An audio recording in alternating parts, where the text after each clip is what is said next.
Hello and welcome to There's No Business Like, a podcast where friends and industry colleagues explore topics and interview leaders in our industry of professional theatrical touring. Thank you all for joining us back here at There's No Business Like. I'm Josh Benson. I'm here with my friend Danielle. Hi, it's Danielle Van Hook from the Alden in McLean, Virginia. Brian. Brian Zelmer from KU Presents in Kutztown, Pennsylvania. Katie. Hey there, it's Katie Miller with the Midland Center for the Arts in Midland, Michigan. And Kevin Maynard. Kevin Maynard, Quad City Arts, splitting the border between Iowa and Illinois. Okay, so my question for everybody today focuses around yesteryear of malls full of Wet Seals and Forever 21, Hollister. You know, all of those are basically dead at this point. The malls are not populated anymore, and there are a ton of just empty malls around this country. If you had a chance to do something with one of those malls that has been abandoned, what would you do? Okay, well, first, I would get an HGTV film TV contract, primarily based on this lady who has no idea how to use a hammer, just trying to find friends that will help her carry debris out of an old mall. There wouldn't be a beautiful shot at the end. It would just probably be me falling down an escalator. But I think it would be fun. I would watch every episode of that. Top of the charts. I would turn my old abandoned mall into a community center, reclaim that land, and use all of that infrastructure to create spaces for business incubators, arts organizations, maybe a senior center that has activities, a walking track inside for seniors. There's actually so much you could do for community using the existing infrastructure. There's already restrooms, there's already kitchens. There are so many different things that you could utilize that sort of space for. You could put a food bank in there, community kitchens that folks could come in and take cooking classes. There's a lot of different ways to reimagine that space that could benefit communities small and large. So if I had $1 bazillion and could do what I want, that's probably what I would do. I would just tear it down. Just bulldoze it and put up a Walmart. Bring in that tax dollars. No, I'm just kidding. That's the take I'm keeping, but go ahead if you want to go again. I think what I would like to see is, I guess, very similar to Katie's. I would actually like to see an art center. I would love to see affordable studio space for artists to be able to create. If this was in the Quad Cities, I would love to see a food hall in there. The nice little homage back to mall food courts. But I love a good food hall because I can't ever decide what I want to eat. And that way I've got plenty of choices. What a good way for culinary incubators. I think that's what I do. My answer is not as community minded. In fact, it's quite the opposite, because this scenario is pretty unrealistic for us to have $1 gazillion to do something with a mall. So I'm going to go and be selfish with it. I'm going to keep the movie theater a movie theater, because I love watching movies. I'm going to keep the food court and just turn it into all my favorite foods. And then the rest of the mall is going to become a giant laser tag court, or whatever you call it. I was going to say paintball. So I love this idea, Brian. And see, mine is much more commercially driven. I would take an abandoned mall and turn the big anchor store areas into basically a big amusement park. One being a full water park, one being an indoor amusement park with roller coasters that go out of the building and back in, and then turn all of the standard stores into the actual hotel, keep the food court as a food court, but turn it into a big amusement park and hotel attraction would be my view, because that brings in tourism dollars into the community, but it also brings activity for the community and really makes a lot of money, which is the great part. Well, referenced in the interview today with Jim Lenz of TKO is how one of his first jobs was working with an agency that was based in an old mall that was repurposed as recording studios. So enjoy today's conversation with Jim Lenz.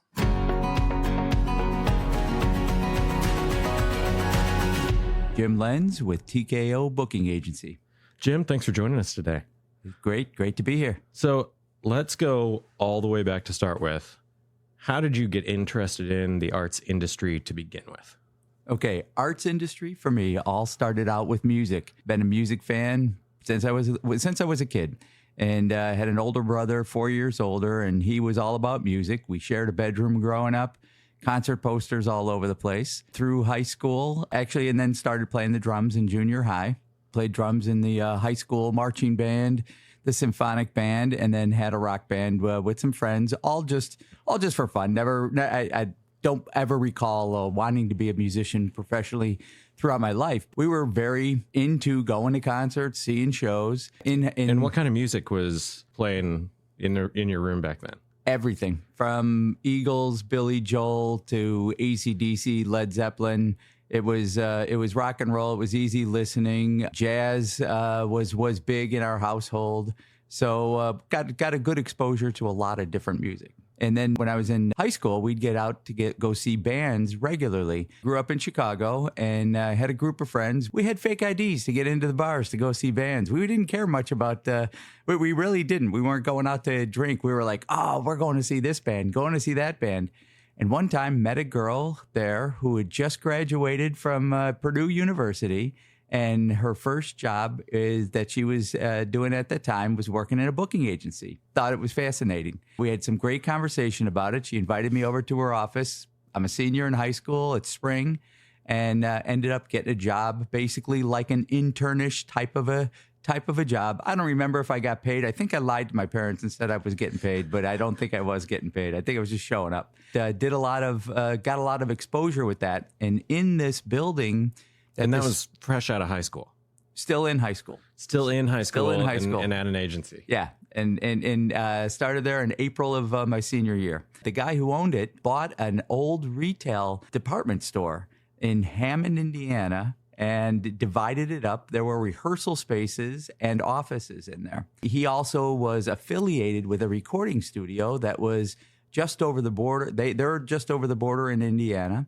And another studio that was a recording studio that was just over the border in Illinois. And so for about 2 years was working there, went to college at University of Illinois, and started booking bands into high school dances and auditoriums and, doing that type of stuff. Got involved with some festival work and buying for some festivals, selling to some festivals, and it just all kind of snowballed from there. Between the recording studio and the rehearsal places, got to meet an awful lot of musicians. And one band in particular that was just getting started was Survivor, was in using the recording studio for rehearsals and recording their demos. Eye of the Tiger took off for them while I was a college student, and we all stayed in touch. And while in college, started to promote some shows. It started out as a project for a research paper on buying media. And so we rented a hall, me and a couple of other students. And the other students, they weren't as committed to the concert business. They were writing a paper and buying media. So we put on a concert, bought some radio ads, bought some print ads, all got A's on our paper. We made some money. And I just continued doing that. Making money and getting A's at the same time. That sounds like the perfect college experience. Exactly. Better than bagging groceries. Yeah. So, yeah. And everything just kind of snowballed from there. And I was going to college the whole time thinking, hey, this is a fun job to make money, meet girls, see concerts. And when I'm done with school, I'll figure out what I'm going to do with the rest of my life.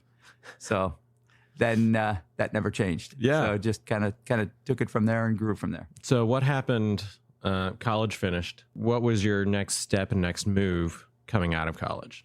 Over the course of the college years, ended up meeting a comedian who was doing a lot of business in the NACA, the National Association of Campus Activities. And he was booking himself, representing himself. And he said, hey, I could use some help. So started booking him, and by making contacts with the colleges, I ended up just kind of on my own. So we kind of started out together with this comedian and got involved with the NACA and basically started to build a roster with a couple of friends who were musicians. We built a roster and started booking a roster of acts through the NACA and going to all of their fall regional conferences and their national, and that also just tended to snowball and built us up to being, we were basically an award-winning agency. We won awards in certain regions for Agency of the Year, and we had a great time. And we were all in our 20s. It was a fun time. Out of that, Brian O'Connell, who's now Vice President of Country Music at Live Nation, he started the agency with us, and a couple of other guys who are no longer in the business, but we both went in different ways. Yeah. So you started with NACA and you started booking into colleges. At what point did you shift into you? I mean, your roster at TKO now is primarily rock and roll. Yep. At what point did you shift into the rock and roll portion?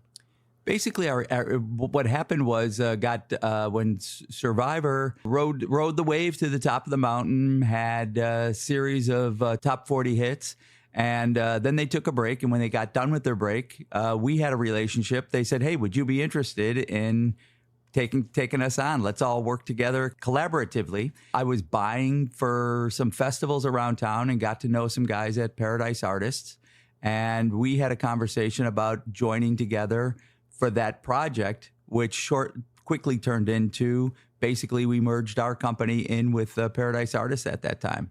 And Paradise Artists was an agency that had a lot of oldies acts.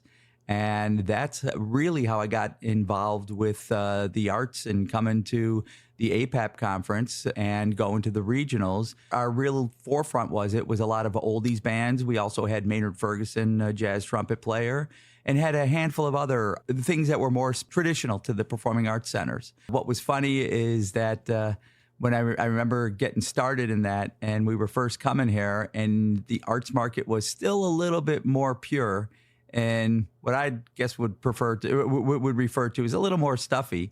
And there were so many people who would walk past our booth and look and say, "Oh my gosh, we don't do any of this stuff." And we'd get enough that brought us back year after year. And I recall crossing the line where some of those same people were coming in and say, "Hey, guess what? I think we need your stuff because we need to sell tickets. This really is our demographic. We're doing more contemporary." And to them, contemporary was bands who were 30, 40 years old. Mm-hmm. Their heyday was 30, 40 years ago. So your agency was one of the first agencies to really bring rock and roll to PACs. Correct. There were a lot of other agencies that were involved that sold rock and roll, but they weren't necessarily concentrating on that here. Right. Correct. Yep. And so how did that all really come about as far as breaking into the PAC market with rock and roll? You know what? I think it came down to exactly what it was when the folks started to come in and say, "We need what you have," because the demand of the audiences were turning into, people who were getting older. Those bands were playing festivals, and the age group and the category and the demographic of people who wanted to come see them would rather go to the theater and sit down in an air-conditioned theater or a comfortable theater, wherever, whatever time of the year it is, but, comfortable seats than standing in a field. And they had money to buy tickets. So with Survivor, and then one of the other bands that you've worked with for a very, very long time is also Blue Oyster Cult. Correct. Yep. Steve Shank and I work together. Steve Shank is their manager and has been with them since the 70s. And he is also an agent at TKO. And we work together at Paradise Artists. Blue Oyster Cult, a hard ticket selling band that every year does their share of performing arts centers.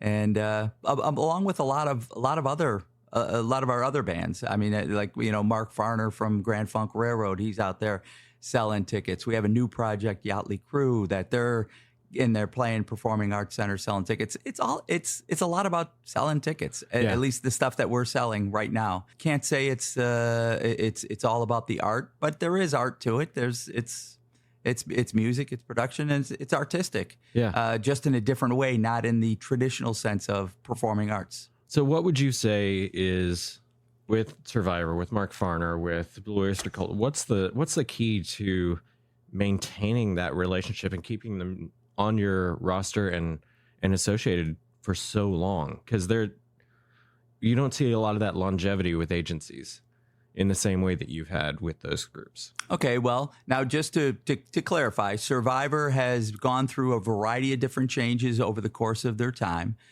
Changes in managements, changes in personnel. I still continue to. We don't represent Survivor right at this time, but Jim Peterick, who is the founding member, had left the band in the mid '90s, and he and I have continued together to this day. And he has his original band from his first band, the Ides of March, that's out touring and packaging.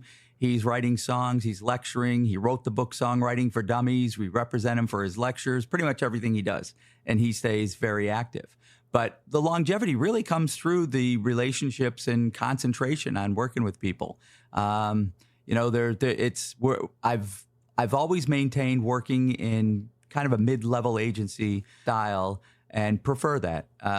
Paradise was, I left Paradise Artist in the teens for a new opportunity with TKO. They were opening up a California office, and we came to an agreement that I was going to head up and open up the California office for TKO that was based in New York. The idea was that we would eventually open up in Nashville. The pandemic pushed all that along. Andrew Good, friend, a principal at TKO, opened up the Nashville office just before the pandemic. And over the pandemic, we ended up closing our California office with personnel moving down, some moving down to Nashville, some moving into other fields, other businesses, even ancillary jobs within our business. But you know what? Everybody stays in touch. Been fortunate enough to work with a lot of good people. So with the artists, the agents, and the managers, it's all the relationships, as a lot of people will say about everything with the business. You know what? Staying in touch, taking the good with the bad, climbing up to the top of the mountain at whatever level that artist is at, and hanging on when there's slips down. What would you say is the key to maintaining that relationship? Is it transparency? Is it trust? Is it? Well, transparency leads to trust. So as long as everybody's honest and upfront, telling the truth, I think that gets anybody anywhere in any kind of job or position or relationship. So yeah, it's like being straight up on facts and figures, and being able to be business partners. We really go into it with a lot of, again, it's the luxury of having a mid-level company with a manageable roster, is that basically, me personally, look at it, when we sign an act, we're going into business with them. We're not just representing them to put ink on their page. We're going into business. How can we build the brand? How can we make this better than it was yesterday? How can tomorrow and next year and the 5 years from now, how can this be better? So we play long ball with a lot of our artists, with the idea that they're going to stay. We go in with the idea that this isn't just putting them on the roster for this year and let's see what happens. We become business partners with them. Technically, we're brand partners. What do you feel like is the difference between the way that your agency approaches it as facilitating as a brand partner versus a more commercial agency that sees the opportunity to, hey, let's put them out this year and just see how it goes? Well, I mean, you know what? I mean, the most successful agencies, I think, take the same approach that we do. It's a good way to stay successful for all of us, no matter what size agency you're working with. I'd just say for myself, I have found it easier for me and more enjoyable to be in a smaller situation, manageable. When I say smaller, more like a mid-level versus hundreds of employees. I haven't worked in the major agency world, but I know of it, and I have lots of friends. But you know what, though, too? A lot of great people take the same attitude at all different size companies. So yeah. I don't think it's different. I'm just answering the question of, this is how we approach it. Yeah. There's a lot of people who do that way and find success. Yeah. That's where the successful people are, I believe. The groups obviously feel like you're deeply invested in them in that approach as well. Correct. You mentioned Yachtly Crew. Yep. They're one of the few things on your roster that isn't a named headline act. Correct. They have been wildly successful since they came on with you. Talk to me about, one, how you found them, and two, what that rise has been like and why you think it's been there for a group that isn't a headline act on a roster full of headliners. Well, just to correct you, they are a headline act. They're a branded headline act that sells tickets. Yeah. But yeah, I mean, the beginning of all of that was kind of funny. Got a call from a friend and a manager that we've done business with over the years, Andy Gould, who out in California at this point, this was pre-pandemic, 2018, when Andy calls up, and he's managed a lot of metal bands. Linkin Park was one of his big signatures and flagship artists that he had from the very beginning. He calls up and he says, hey, one of the girls in our office is going out and seeing this band Yachtly Crew all the time. She says everywhere she sees him, It's jam packed, and they're playing at the Viper Room in L.A. Let's go see them. I told him I don't get involved with tribute bands. I'm sorry, I'm not interested. He goes, no, they're not really a tribute band. He goes, I think we should go see them. And I kind of fought a little bit. I said, no, it's not really. And then I talked with one of the guys in our office. He says, you should really just go. It's Andy. Let's see what it is. He's got a little bit of credibility. Yeah. I thought, well, if he's interested, let's go see what this is about. So went down to see him, and they were in the middle of an 18-night run of sold-out shows at the Viper Room. And they're playing all yacht rock music in front of a crowd of 25 to 40-year-olds singing every word to every song. And we were like, okay, wow, these guys have got it. But again, I don't know if I want to go down this road, but let's talk to the guys. And once we got into a conversation with them, their headspace was, this to us is an avenue. And we didn't set out to be a tribute band. This is what's happening. This is what people are coming out to see. We want to ultimately be a recording act. That's what got our interest. From that point forward, we collectively work together. The band are all hardworking individuals. There's a core leadership in the band that they're so focused on marketing and selling tickets, and but also producing like a spectacular show, full production show. They don't want to be a bar band. They avoided anything that's called tributes. If when they were first starting out and they were still playing more in the club world, if tribute night was on Thursday, we wanted to play Wednesday. So always avoided that to build into their brand. But at any rate, ultimately it's turned into selling tickets in some markets, selling as much as 4,000 hard tickets and full blown real ticket pricing, averages in the 1,500 to 2,500 in many markets. And they tour nationwide, and it's a mix of some corporate, lots of special events, lots of outdoor theaters throughout the summer, and performing arts centers. So it's like we basically call it a production show, because it is. They come in with full production, a set and music. So it's not just a quote unquote tribute band that's coming in. So it's all about the production and the marketing. There's 3 different marketing companies that are hired for that band as they go around and they tour. Let me say, they showcased in 2022 at AIBA. Correct. Yep. I wasn't intentionally there for their showcase, but they followed a pretty big name whenever they were showcasing. Right. And they lit that room on fire. Like, from the moment they walked out on stage, there was an energy and there was a stage presence that engaged the entire room immediately. Oh, yeah. Yeah. And I feel like that's part of the key to their success. I mean, obviously they're focused and they have the marketing and they have the mindset, but they have got a performance presence and an energy that is unmatched right within that world. Right.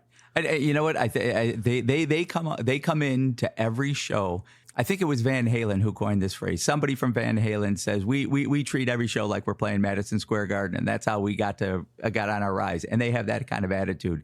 They say we want to treat every show like it's the biggest show that we're doing, and they do. They successfully achieve that, and they come out and, like you say, light up a room, and they can walk into a market on the first time because they also make sure they're the most marketed band coming into the room, coming into the theater and the venue for the first time. Second time, forget about it. It's all over. Everybody's coming back and bringing friends. The name alone is there then. I'm assuming they're already getting a lot of return plays and Oh yeah, absolutely. Like 2024 is a huge year. We almost have I mean it's going to be, every year has been bigger for them. And like right now we have a pretty full schedule for the whole year, and it's January. So yeah.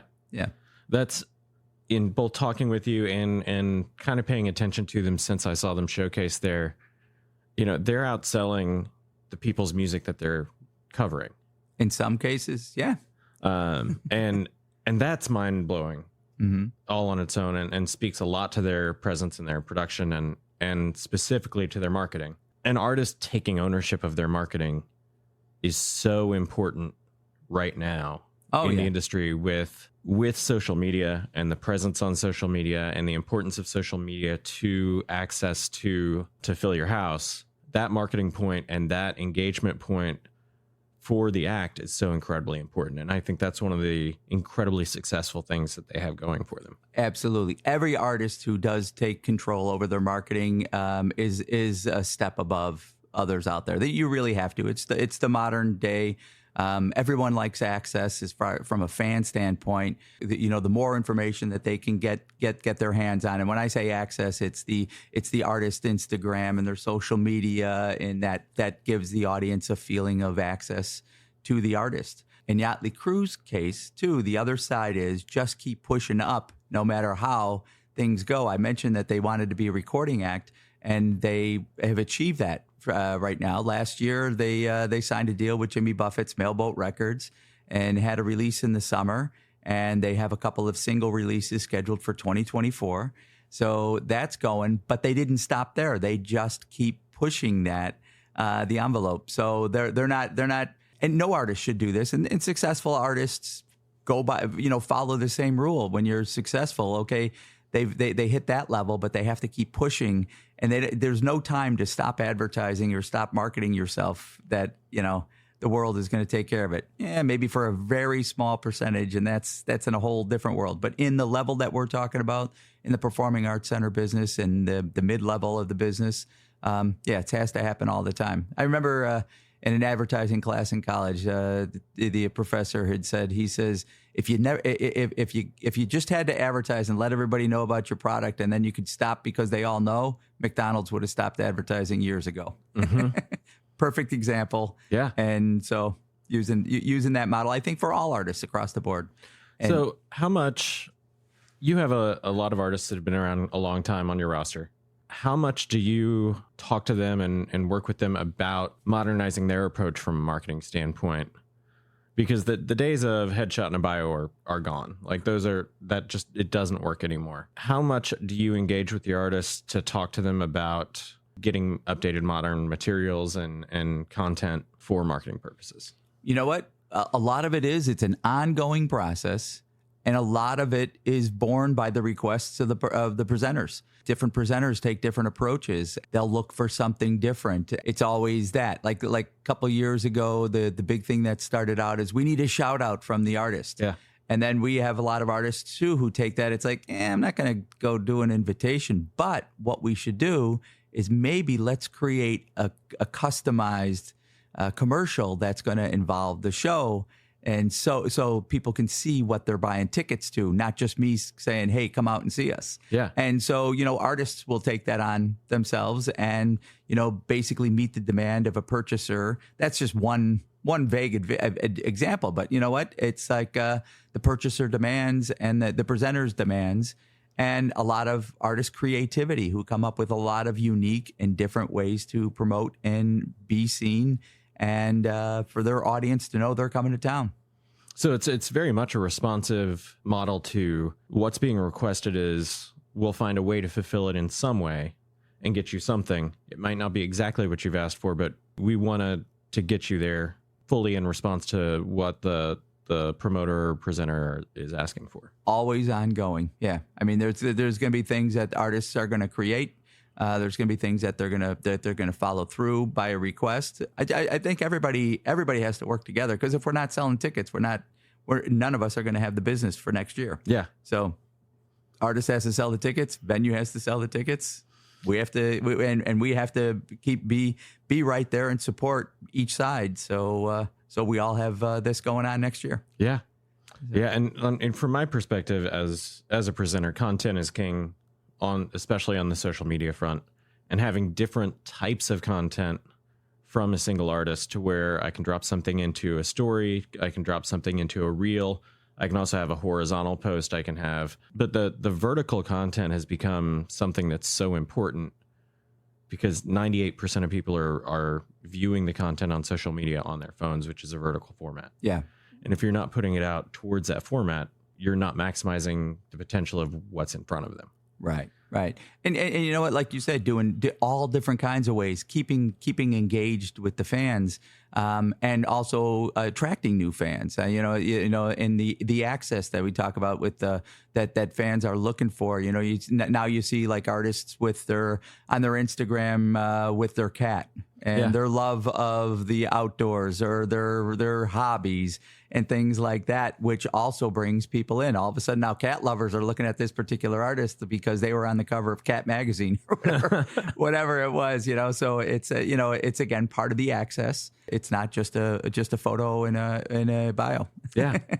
How much do you see requests for artists to post things about a show on their own social media as well? Well, that's again an ongoing thing. Different people take different approaches. A lot of people go straight access. Let's get to know the artist, feel like you have a relationship with the artist. And then there's the strictly just promoting shows. But obviously, for the successful people, are finding a nice mix and a balance for, you're putting out shows. There's your, you're showing your hobbies, you're showing this, you're showing that, your relationship with the fans. That's another thing that's always good is the artist's relationship with fans and using that in their social media. And by the way, we're coming to town. So, I mean, we can all see, what's out there and can pinpoint and figure out who's finding success and who's creating success and who's really making it happen. You just can't back down at any level. It's an ongoing, constant thing. Just like you say, everybody's looking at it on their phone. There's so many distractions. So have to find a way where you can keep a balance of promoting yourself, promoting your music, promoting your shows, and not making anybody angry because you're overdoing it. Yeah. Quite a balance. Yeah. Yeah. You obviously were very early in the field as far as getting rock music into PACs. What are you seeing as the current trend as far as rock music and PACs? Genre wise, is it still the same thing or is it shifting in some way? You know what? I think it's just not just in PACs, but what would be considered classic rock at one time was, or the oldies was the 60s. Then it became classic rock of the 70s. Then it became, let's do the 80s. And now it's shifting in the performing arts centers. Their audiences, which they need to start attracting, are, grew up on the 90s and post 2000 music. So that rock music is playing the performing arts centers. Yeah. And you've got quite a bit of that on your roster as well, that 90s, 2000s. Oh, yeah, absolutely. Blind Melon and Buck Cherry and those kinds of bands. Buck Cherry, not so much PAC world, but you know what? It's that's they're working acts selling tickets. Yeah. Yeah. Well, Jim, I've loved sitting here and talking to you about this. I love the insight and I think you're the first person who started with an agency in high school, and has never walked away from that. You might be surprised. I don't know. I share that story with some other agents, and lots of us. It's kind of been a lifetime. Maybe not on the agency side, right. But they're there were a lot of people that started promoting shows and started promoting local shows in high school, but were never involved with an agency in high school. That's the part that's crazy to me.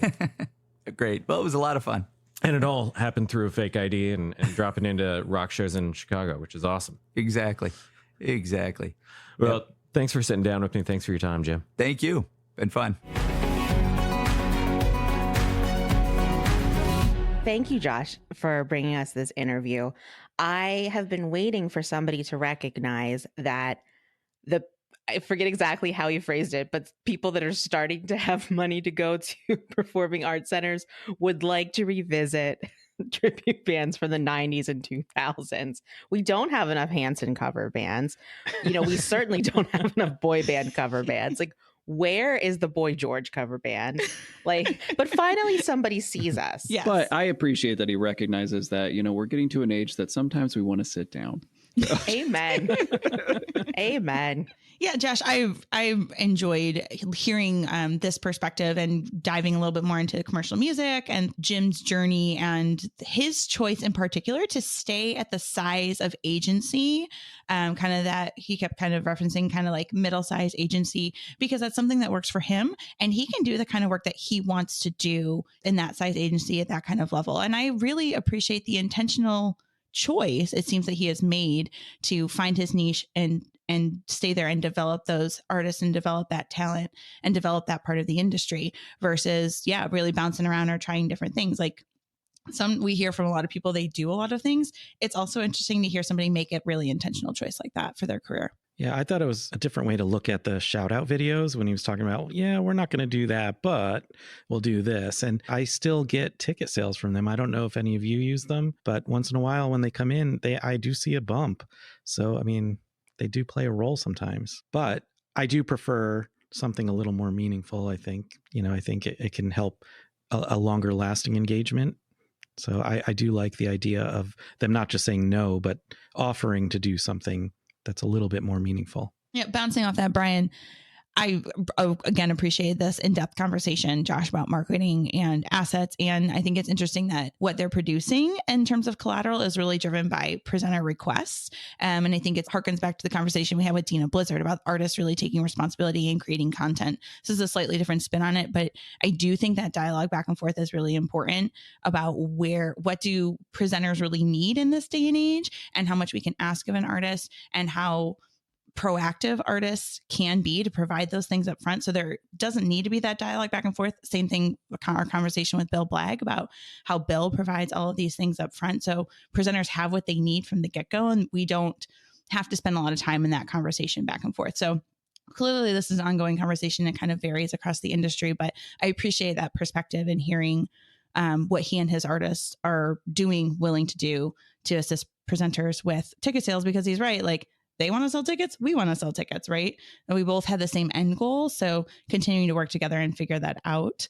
I'm glad that we're moving really in that direction. And he didn't say this explicitly, but I feel like I heard a reference to the difference between like quote unquote mission driven art and entertainment driven art, in how, he was talking about his first couple of years at APAP and then how that turned around.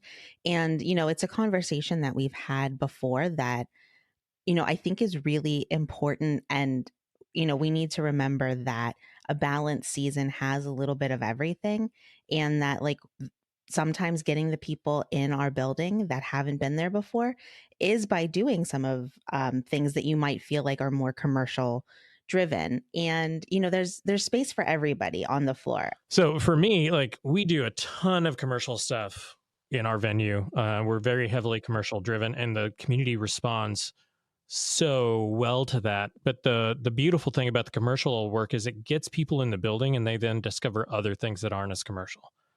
And the commercial stuff also allows us to do more of the cultural and arts based work because of the money that the commercial work brings in. And it's that balance that really works for us. And to be clear, I mean, the stuff you're saying is less commercial or not commercial. They almost become commercial then in that way, the way they're being tied to these other shows, for some of the audience that isn't used to them. And so it kind of just expands the full umbrella, because I actually don't like dividing the art. To me, art is art, and there's all different types. And I don't like it when we say the mission driven or the the commercial or whatever. To me, it's all mission driven if it's part of your mission. But anyway, I'm diverging. I agree. I've gone into that realm, Josh, just to contradict myself now, because I am adding some more quote unquote commercial things to my season, and I'm starting to see successes in that, and it is spilling over into my quote unquote artistic or cultural programming. I can't say we have success yet, but we're heading in the right direction. Brian, I do see what you're saying about splitting up the work like that, because I try to refer to it as things with name recognition, because it's just some things are more of a household name. They've been out there a bit longer, but there's also a lot of really great stuff that people may not be aware of, which is why we combine those things together to expose our community to those things. I think it's crazy that Jim started working for an agency while he was in high school. Yes. Yeah. And then he started a roster in college. Yeah. A lot of people become a show promoter and will promote the local bands in their community when they're in high school. But he was legit working with an agency at that age and starting to learn the actual business side of everything. I also think it's really impressive that he stuck with it for since high school. I mean, because I can think of the things that I was doing in high school that I obviously am not doing now, but I mean, he's had a complete through line to stay in the industry like that. Well, Jim, thank you for sitting down with us, and Pod Squad, thank you for being here and being a part of this conversation. Catch us later here on There's No Business Like.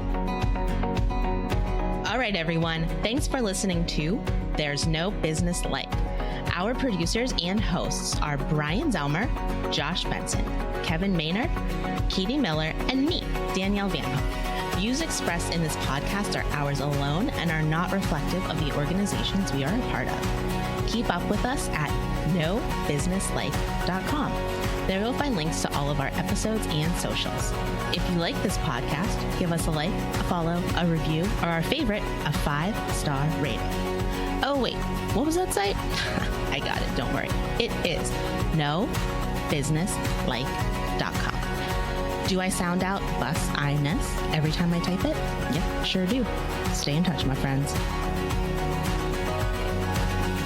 By the way, for those curious, there are some places that still call it a camp shirt, but it is a plaid camp shirt. But most places just call it a plaid shirt. Vindicated. Like, I'm not wearing Ann Taylor. It was like an Old Navy thing, and like anthropology and not anthropology. Don't throw anthropology in. No. What was Nope. the Aeropostale? Sorry. Oh, I was supposed to That's what I was anthropology. looking I'm for. not down with this. Kevin seems more like a Banana Republic kind of guy. Yeah. But in the late 90s, early 2000s, it was a teenager thing. No one called it a camp shirt. Yes, they did. I'm into the dress barn. That's not surprising. Katie, do you remember the fashion bug? Yes. I remember that. I was thinking about that the other day. And like, remember what just a fashion bug. disgraceful store. Delia's Oh, well, that was fucking fabulous. Forever 21. Oh, get me some. I wasn't Forever allowed. 21. Isn't in that still there. around, or is Wasn't that still allowed in here? there. I Forever wish they had 21 a still Forever thing. 35 because I would just like Forever be- 35 is just camp shirts. No. They're stylish cardigan sweaters and like nice dress pants for work. No, it's like the Forever back section of 35 Old it. Navy. Isn't that just like an Ann Taylor then? That's Isn't exactly that what I was going to say. Isn't that just No. Taylor? But cheaper. This is the thing, because I love me some Ann Taylor, but like I can't afford Ann Taylor. So that's why I have to do Ann Taylor Loft because I can't afford regular Ann Taylor. You ever been to the Loft outlet? Yeah. That's where That's where it's that's at. my price Okay. point. I had to Google millennial stores when they were kids. I got Abercrombie and Fitch, Bath and Body Works, Forever 21, Aeropostale, Charlotte Russe, Oh yeah, Hollister, Barnes and Noble, which is not a clothing store, whatever, Foot Locker, and Old Navy were the Yeah, top ones. even as like a youngin, I hated Hollister because it was so loud in there. It was so smelly. I never went. Yeah, and then smell. you had that great And then there's 3 alternatives: PacSun, Urban Oh, Outfitters, and Wet yeah. Seal. Wet Seal. Wet I can honestly say I've only shopped in 2 of these stores. Like Wet Seal walked so that Forever 21 could run. Do you want to know my favorite Forever 21 story? Yes. Like 2 years after I moved here, there was this like local news story, and it was like this guy was going into like different stores, but like it was like mostly Forever 21s and like one JCPenney, and he had like a box cutter knife, and he was poking people in the butt and like not maiming them. They all were just like, huh, what? And then turned around and like saw a man with a box cutter running away, and it became national news. It's just this guy being super creepy in Forever 21. Box cutter booty poked. And they were calling him the butt slasher. And my mom sent me a text that was like, you got to watch out at the mall.